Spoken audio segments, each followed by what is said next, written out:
This is not a joke. Kyren Williams is going to be our punt returner. Kyren Williams is going to return punts. You can't go back in the last 10 years and point to any single workhorse RB1 on an NFL team that was returning punts. I'm giving you my top 50 overall rankings in PPR formats in less than 20 minutes because your time is valuable and you're probably cramming for a fantasy football draft right now. A lot of news has changed over the last couple of days, so I had to re-record this video before uploading it. A lot of information on cuts, on coach usage, etc. So let's get going here. The first tier is called the Big Three. The Big Three, right? Okay, so the Big Three, meaning if you have the 101, the 102, or the 103, these are the only players I am personally considering, regardless of what your format is. Christian McCaffrey averaged more points per game than any player in fantasy football last year, okay? CeeDee Lamb just got a bag. Just got that cash. His pockets are heavy, baby. And he might get 200 targets in 2024. There is nobody else to compete for target share. And Tyreek Hill, who was on pace for 2,000 receiving yards last year, I think he's going to have a chance to do it again this year. All right. The next tier is the mid-first round. So if you have the 4th overall pick to the 7th overall pick, these are the names I am personally considering.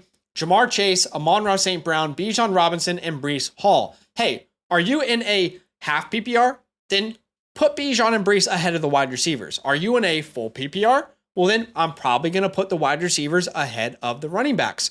Are you in a league that has no PPR? Definitely take the running backs first then, all right? But we're talking about Ja'Marr Chase, 1 year removed from a season where he averaged over 20 points per game with a healthy Joe Burrow. I think we see a similar season this year. Amon-Ra St. Brown, who broke out last year, averaged 20.7 points per game, then got a bag, cash money this offseason to be this team's focal point.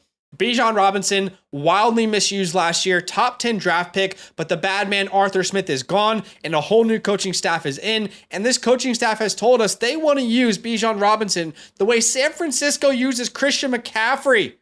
Money signs everywhere, green flags everywhere. Bijan Robinson, he could be the 101 in drafts next year. Breece Hall, another fantastic option, finished as the RB2 overall last year, averaging over 17 PPR points per game. However, I do think the targets come down slightly just because I think this offense is going to be better overall. And if it's a better offense, they're probably spreading the ball around a little bit. They're probably more efficient. They're not just dumping it down with Zach Wilson, right? But I think that means more opportunities to score touchdowns, more trips to the red zone for Breece Hall, which we like. All right, moving on to the next tier. This is if you have a late first round pick and you're also thinking about the second round. All right, these are the players I would bucket here. And again, if you're watching this video, put these players in buckets. I don't care if you have the first player in my tier ranked as the last player or the last player in my tier ranked as the first player in your eyes. I value these players all similarly. That's why they're in buckets. I want to draft from said buckets. All right. We got Justin Jefferson, A.J. Brown, Garrett Wilson. 3 receivers that I'm considering drafting at the end of the first round. I am still going Justin Jefferson over A.J. Brown. There's been a lot of arguments over this a lot recently. In my opinion, you're telling me that at worst, Nick Mullins is the quarterback in Minnesota. Well, Nick Mullins last year helped Justin Jefferson average over 18.8 PPR points per game. What if Sam Darnold is better than Nick Mullins? Well, if Sam Darnold isn't better than Nick Mullins, then you'll have Nick Mullins, the quarterback 2 on this roster. So I think some of us are overthinking Justin Jefferson. This dude has the best start to his career of any wide receiver ever. A.J. Brown, a reliable option and a good offense. Very good to start the year last year, but fell off a little bit. Garrett Wilson is sneaky. I'm telling y'all, this could be this year's CeeDee Lamb. It really could. A guy who's going to get a ton of targets. Each season in the NFL, he's had at least 150 targets. He could get a ton of targets, and if Aaron Rodgers is healthy, there is no ceiling to Garrett Wilson. We've also got Jahmyr Gibbs, Puka Nacua, Saquon Barkley. These are all the running backs that we are considering here in the late to early second round. All fantastic options. Puka Nacua, Marvin Harrison also in play if you want to go wide receiver. Marvin Harrison is a rookie, but we know Kyler Murray has produced high-level fantasy wide receivers, multiple top 5 finishes for DeAndre Hopkins with Kyler Murray, and Marvin Harrison Jr. is one of the best rookie wide receivers we've ever seen. All right, Justin Jefferson set records as a rookie. Ja'Marr Chase set records as a rookie. Puka Nacua set records as a rookie. Today's NFL allows level talents like Marvin Harrison Jr. to ball out from day one. All right, let's move into the mid to late second round.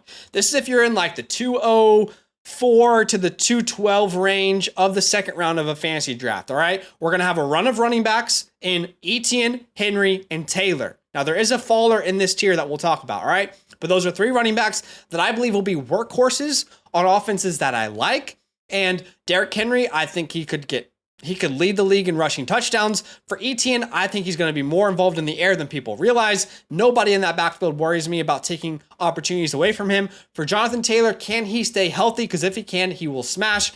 Then we get a run of receivers with London, Waddle, and Nico Collins. I can recognize Nico Collins has a very high ceiling, but I think London has less competition for targets. He has a very good quarterback throwing him the ball in Kirk Cousins. And then with Jalen Waddle, I think Jalen Waddle is bound to bounce back. We are 1 year removed from Jalen Waddle being a top 8 wide receiver in fantasy football. He was so unlucky last year. And Nico Collins, we know, averaged over 17 points per game with CJ Stroud as a rookie. Now, the first faller we have is Kyren Williams. Now, I'm going to have my editor play this clip real fast, and let's talk about it. Kyren Williams is going to be our punt returner. And it's another opportunity for him to get touches and impact the game, and you feel comfortable with that because of the confidence in Blake Corum and Ronnie Rivers, being able to spell him if need be. Kyren is a guy that you want to continue to have different ways that he can impact the game, and that's one that's going to be reflected. So why is Kyren falling down my rankings just slightly? He's not drastically falling, but he is slightly falling. A couple reasons. Number one, if Sean McVay is confident enough in Blake Corum that he's willing to put Kyren Williams in harm's way as a punt returner, that tells me that Blake Corum is already going to have an important role in this offense. All right. And we know that we can rely on Sean McVay because of Coach Speak Index. We know that when he talks about usage and workload for his players, he has been historically reliable, meaning this is not a joke. Kyren Williams is going to return punts. And that means Kyren Williams is going to be more susceptible to injury as an undersized player. This is not what we typically see historically from true workhorse running backs. You can't go back in the last 10 years and point to any single workhorse RB1 on an NFL team that was returning punts. It just doesn't happen. It doesn't work like that. And Blake Corum is already one of the better goal line running backs in the NFL. At Michigan in the past 3 years, he scored 50 rushing touchdowns. I believe we're going to see Kyren Williams take 60% of the workload, Blake Corum with 40%, but Corum might have the third down role. Corum might have the goal line role by the end of the year. There are too many red flags for me to draft Kyren Williams early second round. You might disagree. That's okay. But there's enough red flags that I want Nico, Waddle, London, Taylor, Derrick Henry, and Travis Etienne over Kyren Williams. That doesn't mean I'm telling you not to draft him. That just means at ADP right now, I think we might need to be a little more concerned. And oddly enough, this is the player that I got trashed on over on the Flock site where I collaborated with Mason. Y'all left some interesting comments because I was just asking the question if we should be slightly concerned about Kyren Williams this year. I'm a little bit biased maybe, but there's enough concern that I am personally moving him slightly down my overall rankings. We're going to finish off this tier with 3 receivers in Mike Evans, Olave, and Davante Adams. Evans and Adams, those reliable veterans. Evans is good for 1,000 yards. We know that. Adams is good for 150 targets. We know that. And then Chris Olave. Chris Olave always getting a high percentage of the targets in New Orleans. And now we have a new offensive coordinator in Clint Kubiak. Last year, Olave only had a design target on 6% of his targets. That number should go up. We should see more layups for Olave. All right, early third. We got a player who is rising up my rankings in Josh Jacobs. We were already big Josh Jacobs guys this offseason. He moved up my rankings every week in the past 3 weeks. And here's the deal. He's on the best offense he's ever been a part of. And the reason people were out is because of the usage in Green Bay. Typically, LaFleur likes to rotate running backs with Aaron Jones, A.J. Dillon. He likes to split carries. But what happens when you have nobody else to split carries with? A.J. Dillon is out for the entire year on season-ending IR. He's gone. All right. Marshawn Lloyd, the young rookie we like, can't stay healthy. He's going to miss time to begin the season. So now it's Emmanuel Wilson. Are you really going to give Emmanuel Wilson 40% of the opportunities? I think Josh Jacobs falls into 10 rushing touchdowns this year on the best offense he's ever been a part of. We've also got a run of receivers here with Diggs, Debo, Ayuk, Neighbors, Smith, and Cooper Kupp. I would view all these guys in a similar tier. If you want to put Cooper Kupp at the beginning of this tier, I totally get it, but that's the bucket I'm drafting from with those wide receivers. Let's hope the Ayuk deal gets figured out. If Ayuk gets traded, Deebo Samuel will skyrocket in my rankings. Malik Neighbors is going to get 30% of the target share in New York, so he has a good floor. And you have to ask the question, what if the Giants are better than we're anticipating them to be? Devonta Smith, I really love this year. You know, we're 1 year removed from him being a top 12 wide receiver in fantasy football. Now Kellen Moore comes to Philadelphia. There'll be a lot more motion. We'll see Devonta Smith in the slot a lot more as well. I'm very excited for him this year. All right, let's talk about the late third round. In the late third round, I got a couple running backs that we'll talk about. Alvin Kamara. Alvin Kamara is my guy for me this year. Last year, he scored the third most points per game. And here's what I hear from the anti-Kamara people. I hear, well, Taysom Hill is going to have a role. Okay. Well, he was inefficient. All right. Well, okay, great. Taysom Hill had the same role last year, and Alvin Kamara still scored the third most points per game. Last year, Alvin Kamara scored more points per game than Breece Hall, than Devon Achane, than Travis Etienne, than Jahmyr Gibbs, and Saquon Barkley.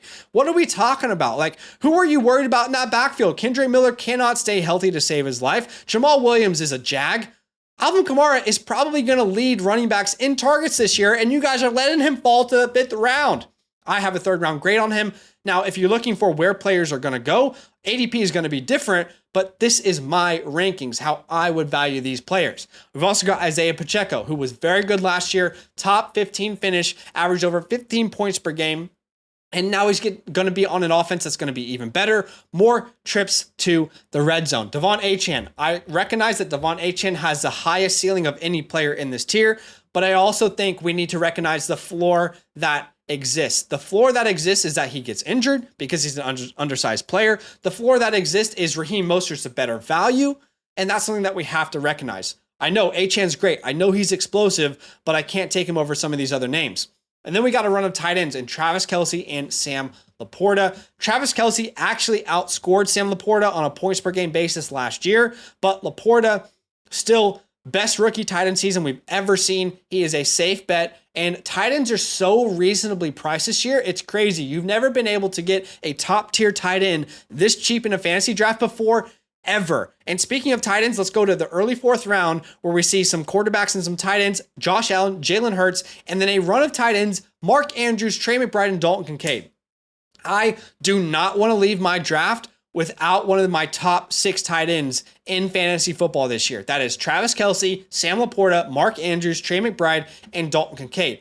Mark Andrews currently dealing with an injury. We'll have to monitor that. I think he's ready to go week 1, but Mark Andrews could finish as the tight end 1. It's totally possible. He's probably the number 1 target in Baltimore. Trey McBride could finish as the tight end 1. From weeks 11 onwards, he averaged more points per game than Sam Laporta. Dalton Kincaid could finish as the tight end 1 because he's probably the number 1 weapon on a Josh Allen-led offense. Sam Laporta could repeat. Travis Kelce's done it plenty of times. These guys are so affordable. It's never been more affordable to have an elite tight end in a fantasy draft ever. And if you're going to go early quarterback, I like Allen. I like Jalen Hurts. That's my quarterback 1 and 2 in fantasy football this year. Specifically in a smaller league, I would look towards those elite quarterbacks. All right, let's talk about the late fourth round. We have a huge run of wide receivers here. George Pickens. I get people are worried about George Pickens, but this guy was able to put up 1,100 yards with Kenny Pickett and Mason Rudolph throwing him the ball. And now Deontay Johnson is gone, who had 22% of the target share. You get a quarterback upgrade, in my opinion. I think he's due for a breakout season. DK Metcalf, that offense could be way better in Seattle than anybody's expecting. DK could be the alpha there again. DJ Moore, I like DJ Moore, but he is relying on a rookie quarterback. And rookie quarterbacks have only produced a top 24 finish in fantasy football 29% of the time in the last decade. That's a tough bet to make. We've got some running backs here in Rachaad White, Joe Mixon, James Cook. I love all 3 of these names. Joe Mixon, super inefficient, on a good offense. That's been his entire career. He's still going to feast. James Cook, breakout season last year. When Joe Brady became the offensive coordinator, he was a weapon, an absolute unit, and he finished top 5 in rushing yards. Do you guys know that? I don't think many people know that. James Cook was top 5 in rushing yards last year. Rachaad White, top 12 finish.